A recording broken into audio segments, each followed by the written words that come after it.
He didn't take his first bump until 35. When most wrestlers are thinking about retirement, Paige Falkenberg asked WCW for a shot in the ring, and they laughed. This is the story of Diamond Dallas Page, the guy who made the Diamond Cutter a phenomenon.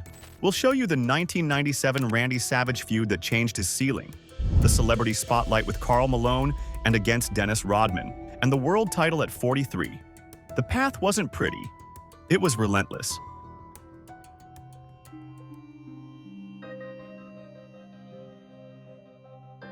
How does a man who ran a Florida nightclub end up chasing bumps at 35?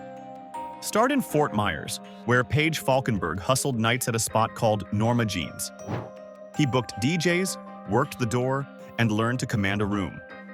The voice was loud because it had to be. He wasn't a wrestler. He was a promoter who knew how to fill a space and keep people there. Dyslexia forced him to find his own ways to process information. Bad knees from football made long shifts hurt. While the wrestling world he loved ran on youth and connections, he had neither. So he studied TV like homework, watching Jake Roberts use silence to make crowds lean in. Dusty Rhodes mixed swagger with warmth. Page borrowed rhythm and learned that attention was currency. The AWA hired him as a manager, not a wrestler. Sharp suits, shades, the Diamond Exchange entourage. He managed Bad Company, controlling every detail. While other managers just ate punches, Page wanted camera time that mattered. Between AWA shows, he called matches in Florida, learning how one line could set a finish.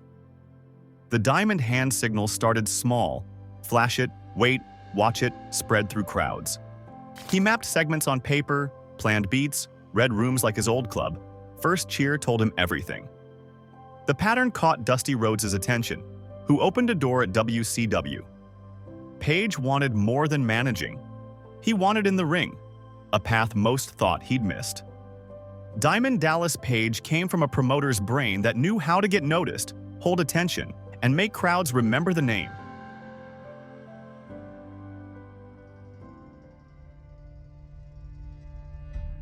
When he asked to train at 35, wrestlers laughed. The trainers didn't. WCW's power plant didn't care about age. It cared about who kept moving when the mat felt like concrete. Page hit ropes until his chest was raw. Blow-up drills, squats, bumps, repeat. If someone bent to breathe, the count reset. Magnum TA offered guidance, not about moves, but why a move fit and when it didn't. He taught Page the pause before contact, the beat after a near fall. Backstage, whispers said, "He's a manager, not a worker." Early squash matches confirmed it. He got tossed, pinned, and came back for more. A torn rotator cuff stopped what little momentum he had. He used the injury time to study tapes like a coach, mapping where crowds surged. When he returned, he built systems. Color-coded notebooks broke matches into sections: openings, heat, comebacks. He wrote camera cues, crowd cues, spots that linked clean. Late starters compensate with structure. Page cataloged sequences until they stuck in muscle. He ate losses as a jobber on TV, then returned the next morning to repeat drills kids half his age hated. He learned to breathe on ropes, keep his head still for cameras, stop overselling. Respect arrived not in cheers but in a nod by the monitor, a quiet go again. Producers granted extra minutes, not because he dazzled, but because he didn't gas or freeze. The grind built everything to come. He had lungs to keep pace, notes to run options, a voice that carried, and a body that could finally keep up. Now he needed a hook the crowd could chant. The symbol, the line, and the finisher were about to snap into place.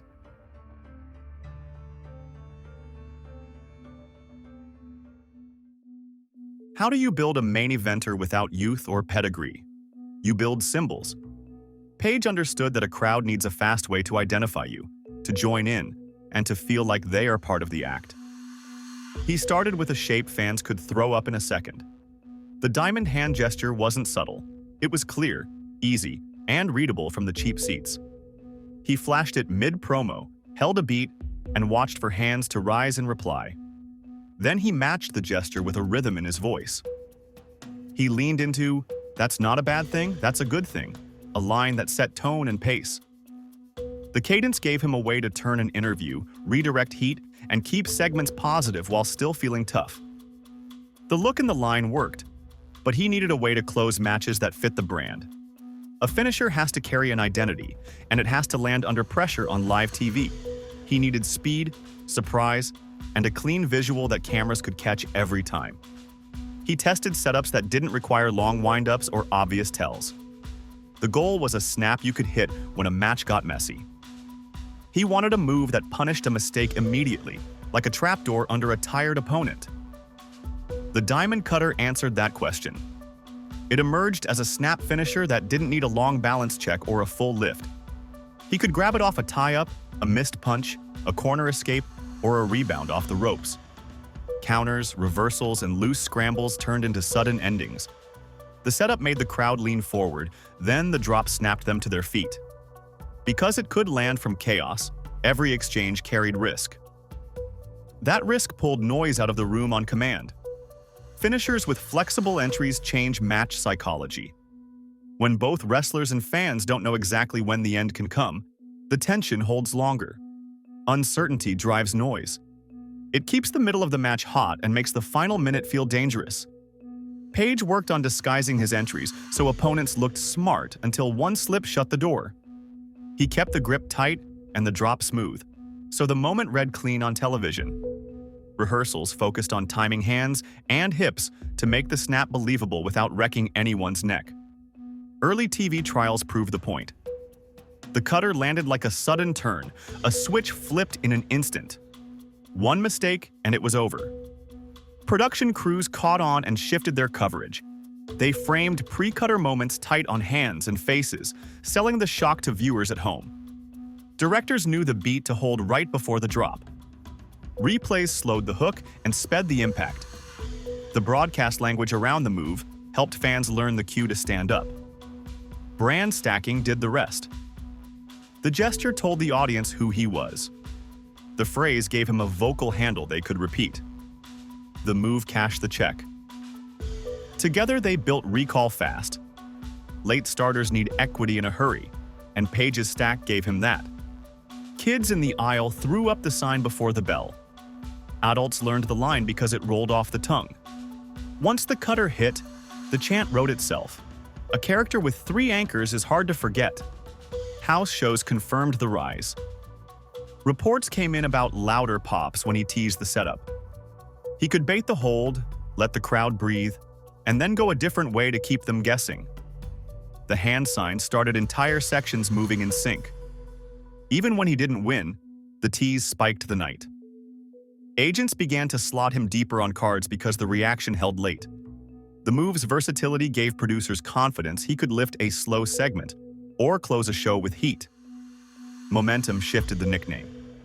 He wasn't the first to be called a people's champion in conversation, but in WCW lore, it fit him because the audience engagement was earned week by week.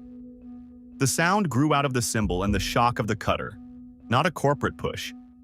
That's how connection becomes status. He took the late start and turned it into a live feedback loop that made him feel accessible and dangerous at the same time. With the package locked, gesture, catchphrase, and a finisher that could end a match from anywhere, he needed proof on the record. A title would test the consistency. A rival with pedigree would force him into a higher gear and show if the symbols held up under the brightest lights.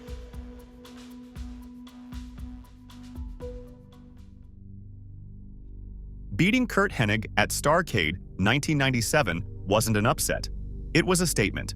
WCW placed Diamond Dallas Page in the United States title lane to see if he could carry high-pressure minutes and keep the crowd hot without smoke and mirrors. The belt had a job in that era.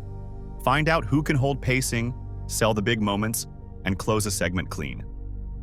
Page stepped in against veterans with timing, leverage, and friends in the right rooms, and he didn't blink.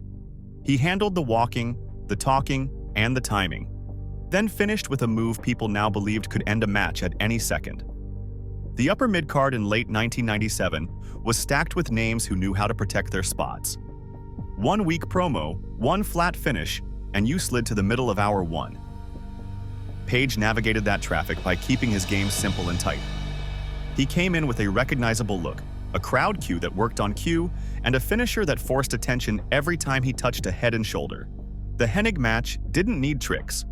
It needed composure under the lights, clean transitions, and a closing beat everyone at home could read in one replay. He delivered that and walked out with a belt that changed how producers talked about him on Monday morning. The win said he could control tempo with a veteran in front of a pay-per-view audience. It also said his diamond cutter wasn't a novelty. By winter, fans stood when he teased it, and opponents had to work around the threat at all times. That danger made Page's matches feel live, even when the pace slowed. Hennig would grind him down, and then one slip could flip the night. That's the language of a believable top guy. The move gave him authority. The way he chose his moments gave him credibility. In the late 90s, mid-card belts served as stress tests.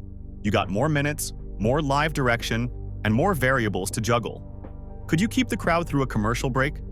Could you bring them back up after a lull? Page answered those questions across his run. He didn't rush. He fed the crowd cues they could grab, then paid them off at the bell. The title kept him in front of the audience often enough for repetition to become momentum. He didn't try to wrestle like someone else. He wrestled like a guy who knew when to step on the gas and when to hold the tees. The defense slate mattered. Post-Starrcade bookings put Page in matches that tested range, including a Falls Count Anywhere fight at Uncensored against Chris Benoit and Raven. That setup demanded movement through the arena, safe chaos, and decisions in real time while cameras chased the action. It showcased that he could protect opponents, land clear beats for television, and sprinkle in cutter attempts in places that felt spontaneous. Those nights validated the idea that he could function as a steady hand when the environment got messy. Trust is a currency backstage. After the belt win and the successful defenses, producers gave Page more time, more angles to anchor, and more stakes to carry. He started getting segments built around his hand signal and the looming threat of the cutter. He'd raise the diamond, let the noise swell, then pivot to a near fall that kept the move protected. The broadcast adjusted. You could see camera crews hold tighter to catch the snap. Viewers learned the rhythm. The crowd followed the lead. Belts don't make stars. Believable wins do. The title gave people permission to look closer, and what they saw was a worker who kept his timing under control and his character consistent across formats. He could open a show, hold the middle, or close a card and get the same engagement. That reliability turns a late bloomer into a fixture. House shows reported louder peaks. TV notes cited stronger quarter hours when Page hovered near the finish. The numbers and the noise lined up. By early 1998, he sat in the pocket as a top-of-card option who could carry a program without the belt and boost a program with it. The US title run didn't feel like a detour. It felt like a ramp. He had the move, the signal, and the presence. Now he needed a dance partner who would measure every step and expose any miss. Credibility brings bigger prey. Enter Randy Savage.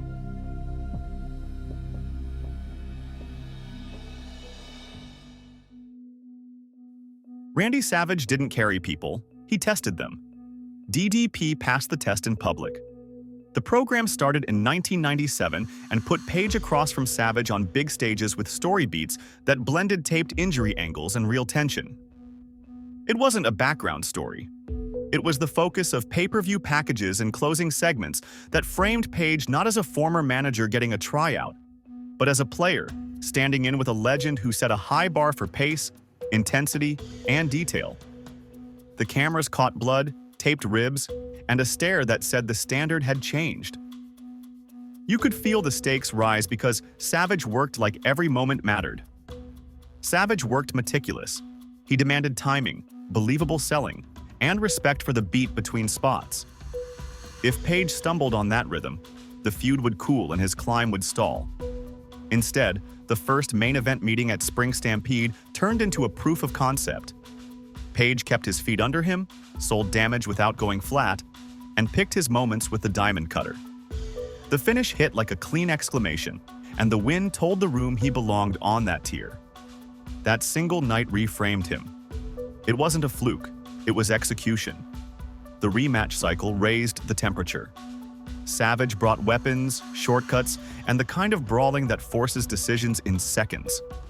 Page matched it with tight footwork, short punches that read on camera, and a gas tank that didn't betray him in the final minute.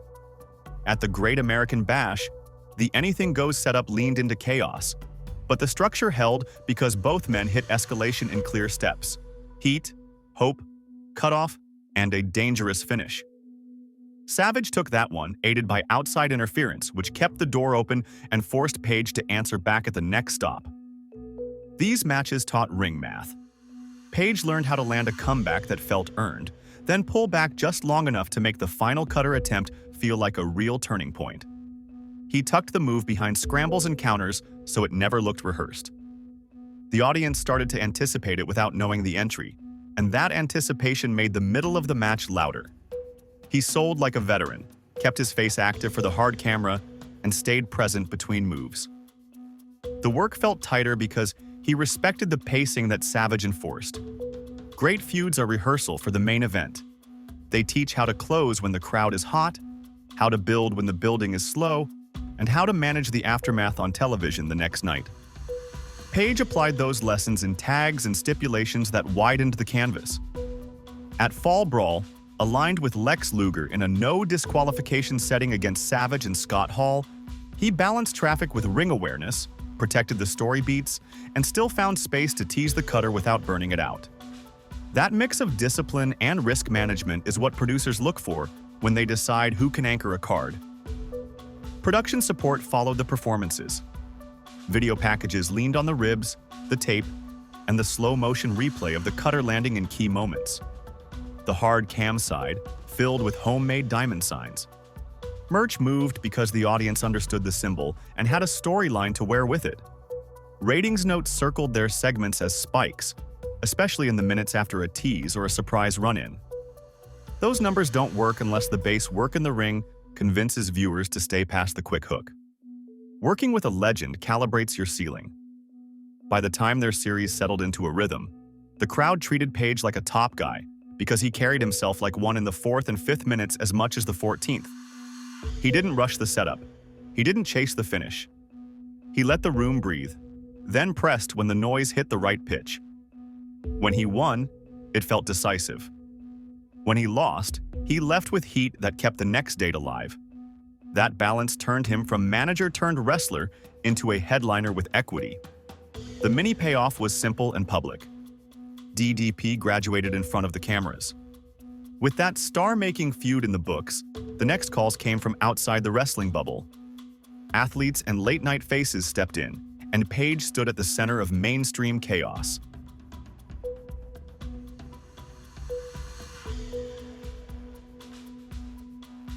What happens when basketball meets the NWO on pay-per-view? You get Bash at the Beach 1998, where Diamond Dallas Page walked in as the steady hand and walked out as a mainstream face. He teamed with Karl Malone across from Hulk Hogan and Dennis Rodman, and the match lived under bright lights and bigger scrutiny. Celebrity tags can turn wrestlers into props if the traffic falls apart. Page made sure the traffic moved. He kept the beats simple, the roles clear, and the crowd focused on the story instead of waiting for someone to miss a step. The setup demanded management as much as execution. Malone had power and size, but not the reps. Rodman had charisma, not timing. Page connected the pieces, calling sequences that gave both men space to land what they could do cleanly while hiding what would expose them. He started exchanges with safe contact, locks, tie-ups, and breaks that read loud, then folded in short bursts that let a camera catch a reaction. He built to tags that felt earned and left Hogan to feed the moments that needed veteran control. You could see the structure in how the match breathed. No long stalls, no messy tangles that made the room go quiet. In these spots, credibility hangs on the wrestler who does the quiet work. Page played traffic cop without losing shine. He took the chaos, pointed it in the right direction, and still kept his character strong. When a sequence needed a pivot, he stepped in and turned the pace back up, then fed it back to the celebrity at the right beat. The cutter tease helped. Even if he didn't hit it, the threat kept the audience alert, so the match never felt like a novelty act drifting to a finish. He treated it like a main event, because that's how you hold a mixed crowd that includes wrestling fans and curious viewers. Crossovers expand the tent when they respect rhythm. Page built sequences simple enough to hit, sharp enough to pop. A clean arm drag, a quick break, a look to the hard camera, and a tag at the roar instead of the lull. He avoided complicated chains that begged for timing the guests didn't have. Instead, he stacked moments that sold on first watch. That made the match review well on television and cut clean in highlight reels. The balance kept the core audience from checking out while giving new viewers a clear story to follow. The media cycle went national. Sports shows and entertainment programs ran clips, and Page's name sat next to Malone and Rodman in headlines that usually ignored wrestlers. That exposure put his face in places that didn't air Nitro segments, and it attached his image to a spectacle that casual fans understood. It wasn't charity clout. It was proof he could anchor a high-risk event and hold the room. WCW needed someone who could carry that kind of segment without sinking the brand. Page showed he could do it with pressure on and cameras everywhere. The lesson carried into Road Wild, where he teamed with Jay Leno against Hollywood Hogan and Eric Bischoff. Different venue, different celebrity, same demand for control under noise. Page adjusted the playbook to Leno's limits. Short entries, tight holds, no dead air. He gave Leno a safe shine spot, kept the heat on the right side, and found a clean way to land a finish that read to the back row. Again, he didn't let the match drift into parody. He kept the beats logical and the timing tight enough that the live crowd stayed with it. Backstage, that kind of performance earns trust. Producers handed Page more complex segments and live timing risks because he delivered when the variables multiplied. He could make a camera-friendly picture out of moving parts that often break shows. He knew when to slow down for a shot and when to stretch a beat to save a cue. That reliability is a currency during big runs, and it paid into his positioning when the schedule moved into heavy main event traffic. The mini payoff is simple. Page became the safe pair of hands for chaos. He could work with stars from other worlds, keep the match inside a believable frame, and still send the crowd home with a pop. That skill mattered when titles and legends stood on the other side of the bell, because the margin for error shrinks. Next, he met those legends at full speed. Flair, Goldberg, and a calendar loaded with Starrcade and Halloween Havoc dates.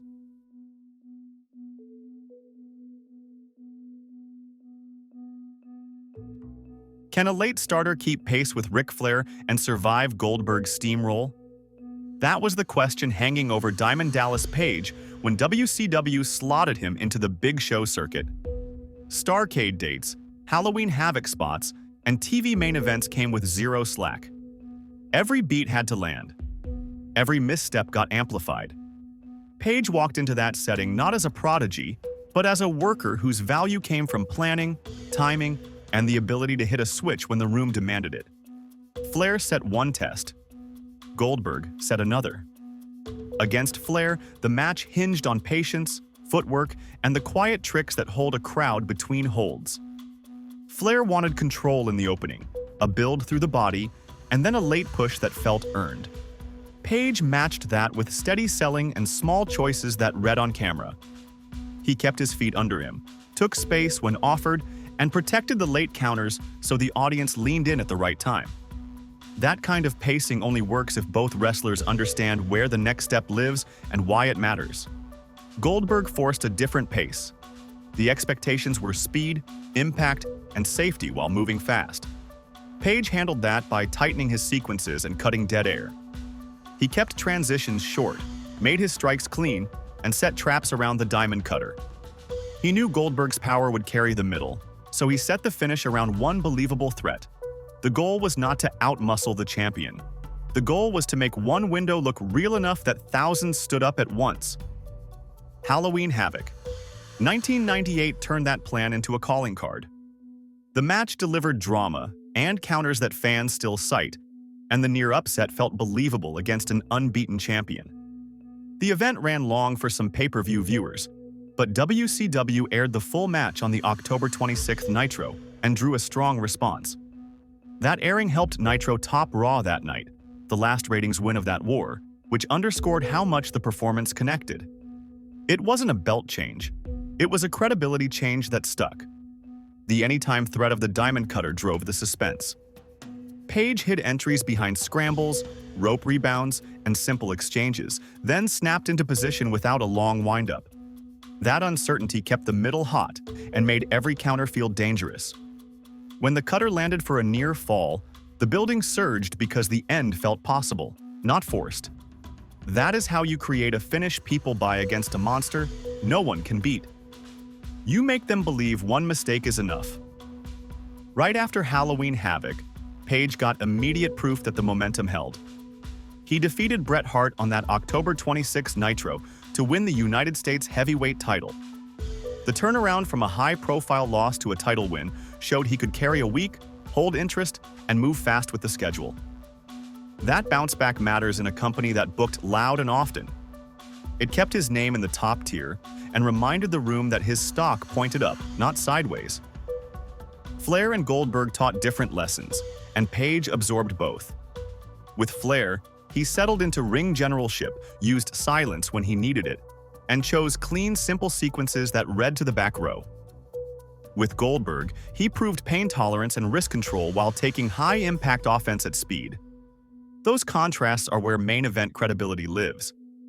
You outthink technicians, and you survive juggernauts. If you can do both on demand, producers stop seeing you as a project. Backstage, the tone shifted. Agents slotted him deeper without protective wrappers.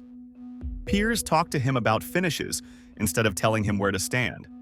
He called more of his own beats. He adjusted to live cues without losing the story.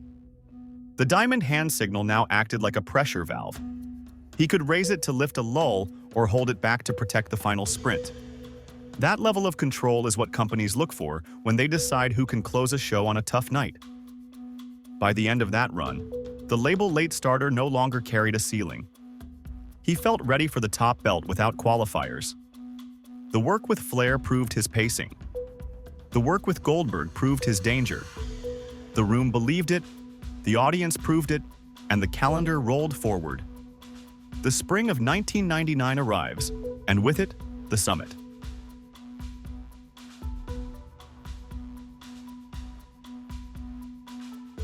Eight years from first bump to the big gold belt. Who does that at 43? Spring Stampede. 1999 answered it. Diamond Dallas Page walked into a field loaded with names that defined the era and left with the WCW World Heavyweight Championship on his shoulder.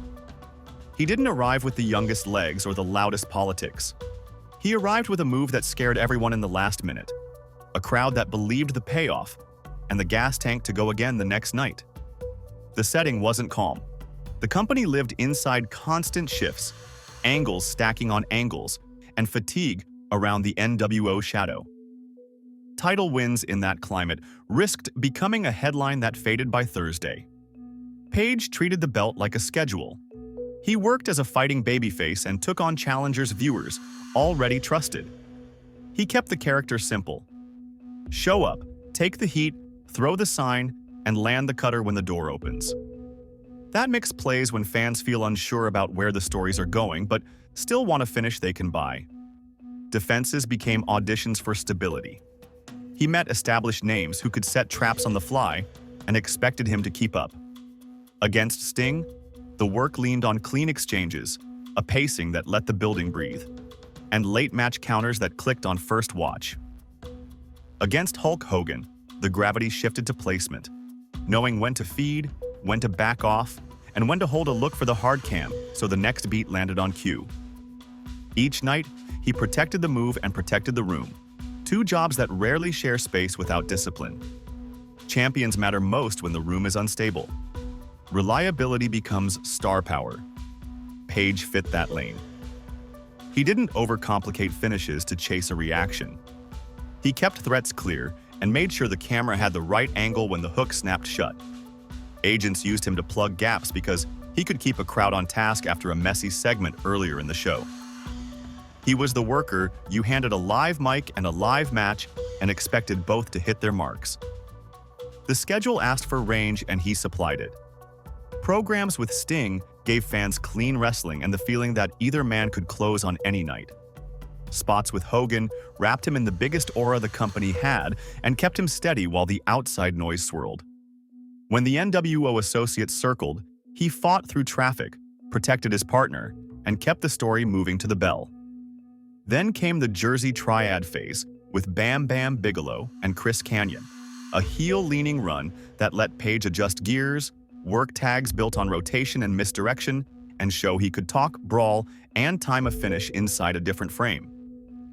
His reign did not set records for length, but it sent a message that landed. Late bloomers can close the show. The crowd invested in the contrast. A 43-year-old champion who started wrestling in his mid-30s and now held the big gold belt in the thick of the Monday Night Wars. Every tease of the cutter pulled people to their feet because the move still felt like an equalizer. If he touched the head and trapped the shoulder, the match could end right there. That threat turned long defenses into short stories that ended clean and loud. Noise backed the positioning. Quarter hours rose around his finishes. House shows reported reliable peaks late in the night. Producers leaned on that consistency, especially when scripts changed day of. He had become the guy who brought structure to chaos, set a pace the audience could ride, and paid off the tease at the exact second the director wanted the cut. The mini payoff of this chapter is clear. Amid creative turbulence, Page stood as a steady presence with the belt or in the chase. He didn't need a dozen stipulations to keep attention. He needed a cue the crowd understood and a finish they respected. The belt validated him, but the work defended it. Scans and surgeries would tell a different story soon enough, and the bill for years of bumps came due. The next pages track the cost and the choices he made to stay in the fight.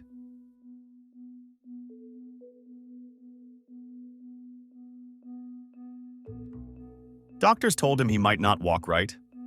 He built a system to run again. That warning didn't come out of nowhere. The late WCW years were a grind on his back and neck. Repeated bumps, long drives, and a schedule that punished recovery turned aches into injuries. He taped up, took pain shots when he had to, and still worked TV because the show didn't wait. He'd stretch in hallways, lie on ice in locker rooms, and test his range before every segment. Multiple procedures followed. Each one bought time but took a toll. He learned to warm up like a full workout before the bell just to feel normal. Then the floor moved. WCW collapsed. The sale ended one chapter and threw Page into a new room where his resume didn't carry the same weight. He entered the WWE in 2001 with world champion credentials and a body that needed careful handling. The Alliance storyline gave him screen time, but the booking placed him far below the aura he had built. He played roles that didn't track with the fighting babyface people knew. The tone shifted from headliner to foil, often in segments designed to make others look strong. That gap drains momentum fast, especially when your style depends on crowd belief in your finish. The matches kept coming, but the spark didn't. The company asked for character turns that didn't fit the established brand, and the audience read the mismatch. He took the assignments and delivered what he could, yet the climb back to top-tier status never took hold. Every night he measured what his neck could take, then trimmed the moveset to stay safe. A bad landing meant days of rehab for minutes of screen time. The cost-benefit started to tilt the wrong way. Post-merger politics hit a lot of former WCW headliners. The reset shuffled status, and recalibration swallowed acts that needed their own lanes. Page wasn't spared. The run closed without the wave he had in Atlanta. It ended with a body that hurt, and a name that still had value but not a clear role. Retirement from active competition followed, not as a surrender, but as a pivot. He started to rebuild the machine that carried him, one joint at a time. Rehab became method. He mixed elements he could control: resistance from his own body weight, controlled breathing, time under tension, and a focus on joint integrity. He stripped the ego out of the room and logged progress like he once mapped matches. What began as yoga for regular guys aimed at people who didn't see themselves in studio classes. It was direct and functional. No incense, no pretension, just mobility and strength you could feel when you stood up from a chair. He tested sequences, adjusted angles, and filmed drills so others could follow at home. The method got a face when an injured veteran named Arthur Borman used the program to change his life. The transformation video became a viral case study. Viewers watched a man go from braces and falls to full controlled movement. That clip did more than sell a product. It showed the system worked for people outside the ring.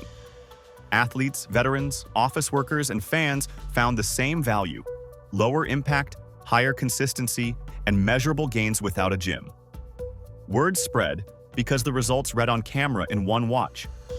From there, DDP Yoga grew from a plan into a company. He built DVDS, an app, and a community that logged daily work like reps in a ring. Live classes turned into workshops, testimonials stacked up. Wrestlers who needed career-saving mobility tried it and stayed with it. He answered questions in plain language and kept the barrier to entry low. The brand leaned on accountability and small wins that compound. It felt like the same system thinking he used at the power plant, redirected toward healing instead of impact. In 2017, WWE inducted Diamond Dallas Page into the Hall of Fame. Eric Bischoff handled the induction. The honor recognized a career that outran its start date and an afterlife that helped others keep moving. It was a public nod to the wrestler who willed himself into the main event and the coach who taught broken bodies new tricks. He beat the clock twice, once in the ring and once after the ring. So the question lands where his story points. If starting late didn't stop him and breaking down didn't end him, what does that say about the window we think we have? The next chapter tests that idea against the way his legacy lives now. Starting late wasn't a handicap for Paige Falkenberg. It forced strict habits, clear branding, and the resilience to outlast doubt. He mapped systems, stacked symbols, and turned a single move into a promise fans believed. That discipline carried him through main events and the rehab room. If you think your window closed, study his 8-year sprint and the reinvention that followed. Learn from the way he tested, adjusted, and repeated until results stuck. Subscribe for more deep dives into people who rewrote wrestling's rules. Leave with one question you can act on today. What is your diamond cutter? The move you can hit from anywhere. Like and subscribe for 1,000 years of luck.